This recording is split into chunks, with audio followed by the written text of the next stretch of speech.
আসসালামু আলাইকুম, সবাই কেমন আছেন? এই যে দেখুন, ক্রিম কেক বানাতে হলে আগে এরকম একটা বিটার মেশিন লাগবে।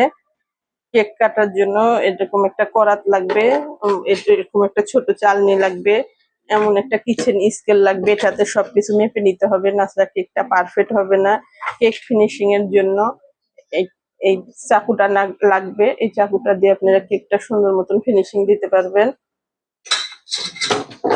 এটা একটা মিক্সিং এর জন্য লাগবে। এটা আপনারা কেকটা যখন ডিম বিট করার পরে মিক্সিং এর জন্য এটা খুব প্রয়োজন। এটা একটা লাগবে। এই যে দেখুন, এখানে নজেল আছে কতগুলো, এই নজেল গুলা লাগবে। গোলাপ বানানোর জন্য কিন্তু আপনাদের এটা দরকার, এটা লাগবে। এই যে দেখুন নজেল গুলো। এই যে দেখুন, এরকম চামচ লাগবে। এই যে সুগার সিরাপের জন্য এই ব্রাশটা ব্যবহার করতে হবে। আর এই যে চামচ দিয়ে আমরা ডিম টিম বিট করার পরে যখন বোল্টের সাথে লেগে থাকবে, এটা দিয়ে সুন্দরভাবে কাছিয়ে নিতে পারবো। কেক ফিনিশিং এর জন্য এটা লাগবে, যেগুলো লাগবে এই যে দেখুন। আর এটা কেকের পাশে ডিজাইনটা করতে পারবো, এটা দিয়ে এই দুই সাইড দিয়ে কিন্তু কেকের ডিজাইন করতে পারবো। নজেল ভরার জন্য এই যে দেখুন, এরকম পাইপিং ব্যাগ লাগবে। এই যে 1 পাউন্ডের কেক বানাতে গেলে আপনারা এরকম বোল ব্যবহার করতে পারবেন এটার জন্য।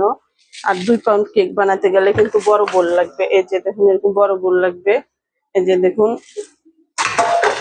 আর এই যে দেখুন, এরকম কিন্তু এই যে কতগুলো চামচের সেট লাগবে। আপনাদের এই যে 1/2 পাউন্ড কেক বানাতে পারবেন এটাতে। এরকম কয়েকটা মোল্ড লাগবে, এটাতে 1 পাউন্ড, এটাতে 1.5 পাউন্ড। এরকম কতগুলো মোল্ড কিনতে হবে।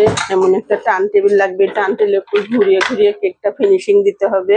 এই টার্ন টেবিল ছাড়া কিন্তু কেকটা ফিনিশিং দেওয়া যাবে না। আপনাদের কেক বানাতে চাইলে এই জিনিসগুলো অবশ্যই একান্ত প্রয়োজন। আরো কিছু কিছু জিনিস আছে, কিন্তু তার মধ্যেও এগুলো জিনিসগুলো একান্ত প্রয়োজন। ধন্যবাদ সবাই।